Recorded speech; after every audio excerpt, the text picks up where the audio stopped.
Last में अपने Rakesh artist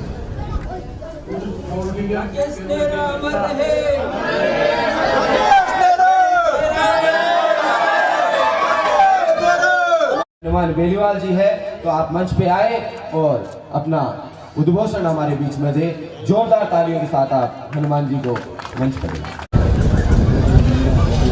मूर्ति अनावरण के कार्यक्रम के अंदर मुझे आप लोगों ने आमंत्रित किया।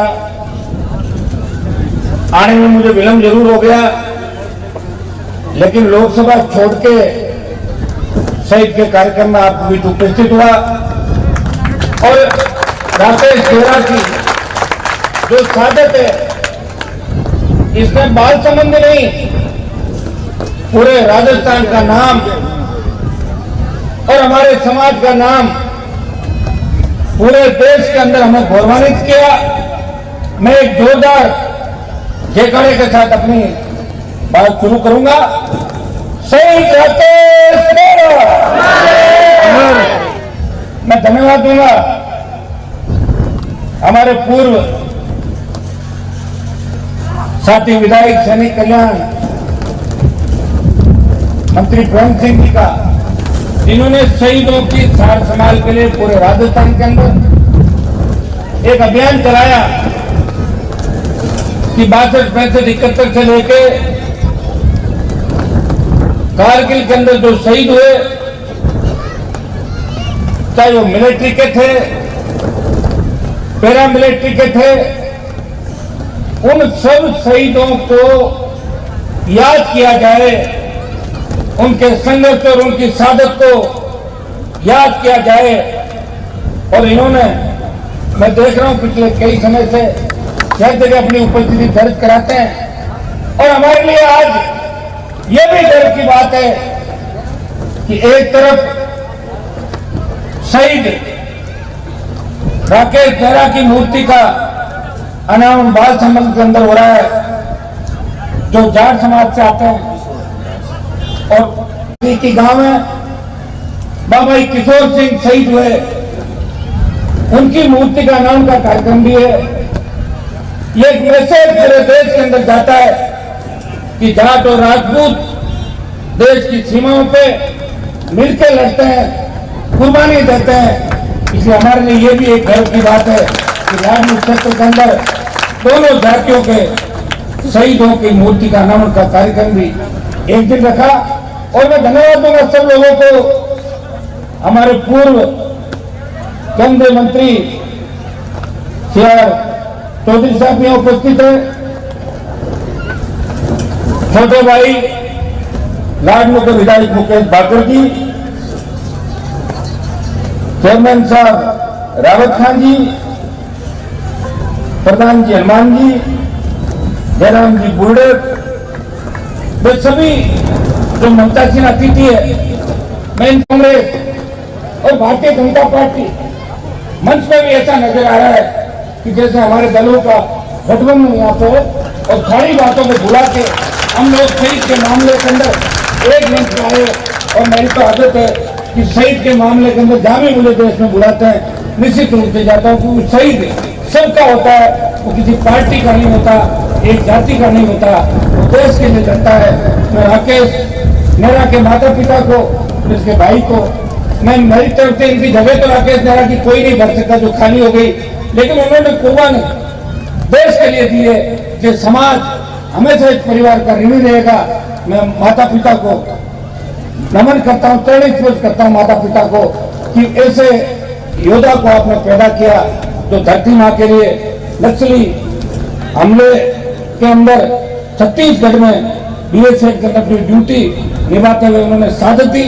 भाइयों, इस देश के अंदर सबसे ज्यादा शहादत अगर कोई देता है तो शेखावट, राजस्थान के अंदर शेखावाटी, मारवाड़ का लाडनू, भीलवाड़ा, नागौर से लेके शेरगढ़, बाड़मेर के इलाके, जो हरियाणा के बाद अगर शहादत में सबसे ज्यादा नंबर आता है तो मेरे हिसाब से राजस्थान के जवान हंसते हंसते अपना प्राण न्यौछावर करते हैं। और कारगिल की लड़ाई के अंदर जो पहली शहादत दी थी वो नागौर की धरती के लालों ने कारगिल की लड़ाई के अंदर दुश्मन के दांत खट्टे किए और हमारे लिए इससे बड़ी सौभाग्य की बात है। भाइयों, शहादत के अंदर हम आगे हैं, हर जगह हम आगे हैं, समझदार से वोट भी डालते हैं समय समय पे, लेकिन शिक्षा के मामले के अंदर नागौर बहुत कुछ है। तो समाज के 50% बच्चे, कल देश में लोकसभा के अंदर चर्चा चल रही थी, मैंने कहा देश के अंदर 9 राज्यों का जो जाट आरक्षण का आरक्षण खत्म किया, इसमें प्रधानमंत्री जी आपको संज्ञान लेना चाहिए। इसमें लिखा है सुप्रीम कोर्ट में कि जाट जाति आर्थिक स्थिति से मजबूत है, सामाजिक रूप से बहुत मजबूत है, इनकी नौकरियों में तो बहुत लोग हैं, लेकिन उन्होंने ये भी लिखा सुप्रीम कोर्ट में कि आज भी 50% जाट गांवों के अंदर नरेगा में मजदूरी करके अपने बच्चों को अच्छी स्कूल और कॉलेज के अंदर दाखिला करने का मौका करते हैं। तो भाइयों, मैं इतना विश्वास आपको दिलाता हूं, यहाँ कोई राजनीतिक मंच नहीं है, कोई राजनीतिक बात मैं नहीं करना चाहता, मैं इतना भरोसा आपको दिलाता हूं कि राकेश ने तो शहादत इस भारत माता के लिए दी है।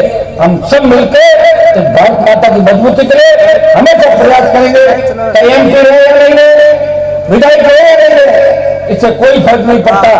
हम भी जिस तरह भगत सिंह ने आजादी के आंदोलन के अंदर लड़ाई लड़ी, और भाइयों आपका भाई तो राजस्थान के अंदर लड़ने के लिए पैदा हुआ है। सत्ता को मैंने बार बार ठोकर मारी, राजस्थान में सत्ता को ठोकर मारी, और CR का मंत्री पिछली बार हुआ करते थे, मैंने वहां भी ठोकर मार के जब किसानों को आवश्यकता पड़ी तो सड़क पे आपके लिए हनुमान बेनीवाल आपकी आवाज बढ़कर शाहजहांपुर बॉर्डर से भी 60 दिन तक लगातार देश का सांसद सड़क पे आपके लिए बैठा, और आगे भी आवश्यकता पड़ेगी। तो बेटों में मुझे तो इस बात की खुशी है, 20 साल पहले जब राजस्थान अध्यक्ष हुआ करता था, नागौर में जब पहली बार आया और मैं 50-100 लड़कों के साथ एक ऑफिस में घुस गया, तो अकेले कह रहे लोग कि एक ऑफिस के अंदर कैसे घुस गए। उन्होंने कहा कि यहाँ जो सिस्टम था कि हेड कांस्टेबल व्यापार लेने के लिए बाहर आता था, और एक गांव के चारों तरफ नागौर की राजनीति चलती थी।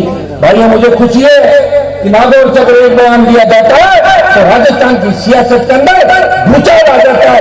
ये स्थिति अगर पैदा की, यहाँ के नौजवानों किसानों को लड़ना सिखाया, तो आपके भाई की बहुत बड़ी भूमिका है। और मैं आपको इतना ही विश्वास दिलाता हूँ कि राकेश देहरा ने शहादत देके जिस तरह नागौर का नाम इस देश के अंदर किया, हनुमान बेनीवाल भी आवश्यकता पड़ी तो जो किसान का पसीना रहेगा वह खून देके इस किसान का, इस कौम का हमेशा सर ऊंचा रखेगा।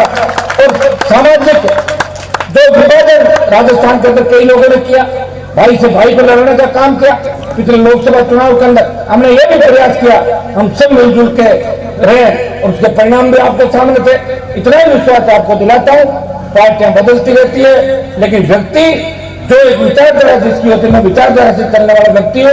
मैं पार्टियों के अंदर रहा, बीजेपी के अंदर था, मैंने लोकतंत्र की बात करी, मैंने कहा आवाज को दबाया नहीं जा सकता, और बीजेपी की मुखिया से मुकाबला किया, और आपको आवश्यकता पड़ी तो देश के मुखिया से मुकाबला किया, और राजस्थान के वर्तमान CM को भी उसके बेटे को हरा के उसके भी दांत खट्टे कर दिए राजस्थान के अंदर। तो भाइयों, आप सबको इन बातों का ध्यान रखना। लाडपुर के अंदर सांसद बनने के बाद कई लोग ये भी कहते हैं हनुमान जी आप आए नहीं, ये सही बात है, जितना मुझे आना चाहिए था उतना नहीं आया, लेकिन कोरोना की वजह से 2 साल आपके सामने निकले। ये दुर्भाग्य है देश का कि कोरोना में सरकारें फेल हो गई, दिल्ली की सरकार विफल रही, ऑक्सीजन, रेमडेसिविर, और मैंने एक चीज देखी कि छोटे व्यवहार किया गया कि कौन सी राज्य में कौन सी पार्टी की सरकार है। इस बात को हमने उठाया कि कम से कम मानवता बिखर जाएगी, ऐसे मामलों में तो मतलब वो सरकार काम किए, लोगों का जीवन बचाया जा सके। भाइयों, वो वक्त भी हमने देखा जब ऑक्सीजन के अभाव के अंदर नौजवान दम तोड़ रहे थे, रेमडेसिविर इंजेक्शन लगाने के लिए बड़े बड़े लोग MLA MP के पास आ रहे थे कि एक रेमडेसिविर दिला दो, हमारी जान बच जाएगी। वेंटिलेटर व्यवस्थाओं के अभाव के अंदर दिल्ली में वेंटिलेटर दिए, राजस्थान की सरकार के मंत्री ने और वेंटिलेटर को पता नहीं कौन सी जगह रख दिया, तो भाइयों वेंटिलेटर खराब हो गए और हजारों मौतें हो गई। लेकिन मौतों की जिम्मेदारी कोई नहीं लेगा, हर कोई कहेगा राजस्थान वाले कहेंगे दिल्ली ने किया, और दिल्ली वाले कहेंगे राजस्थान ने किया। अरे भाई, हमारा काम थोड़ा ही है, ये व्यवस्था सुधारना तो आपका काम है। सरकार कह देती है आपको, सड़क पर चलते हो टोल लेती है, पानी का पैसा लेती है, बिजली का पैसा लेती है, आंदोलन करो लाठी चलाती है, मुकदमा दर्ज कराती है, गोली चलाती है। और देश के अंदर मैं समाज चाहता हूँ, मुझे गर्व है कि राजस्थान हिंदुस्तान के अंदर 2 आरक्षण में बड़े आंदोलन हुए, जाट समाज ने बड़ा आंदोलन किया हरियाणा के अंदर। 40 किसान के बेटे मिलिट्री के सामने लड़ते लड़ते शहीद हो गए, अपनी कौम का मान सम्मान नहीं जीने दिया। और गुजरों ने 70 गुजरों ने शहादत देके सांसद को साहब बना के दे देंगे। एमएलए साहब भी बैठे, अब मिलकर आप बता देना क्या करना एमएलए साहब। वही अपन यहाँ पे जितना पैसा एमएलए एमपी कोटे का आप बनाना चाहते हैं शहीद स्मारक, तो 10 लाख रुपए तो मैं एमपी कोटे से, अभी तो कोटा खत्म कर दिया, लेकिन पहले वाले जो मेरे से पहले एमपी थे, आप तो शायद पूरा खर्च कर गए थे, उससे तो पहले थे तो 5 करोड़ भूल गए थे खर्च करने, तो उनमें से निकाल के मैं शहीदों के लिए निश्चित रूप से आप चिंता नहीं करें। और नया कोटा आएगा तो और अपन खर्च करते रहेंगे। एमएलए साहब भी नौजवान है और छात्र राजनीति से आए, तो निश्चित रूप से ये भी हमेशा शहीदों के लिए तत्पर रहते हैं हर कार्यक्रम में, तो ये भी अपनी तरफ से विकास इस इलाके का कराएंगे।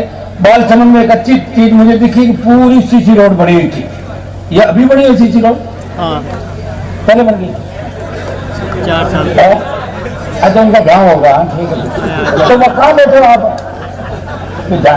ये बीएल भट्टी साहब के बनाए, हाँ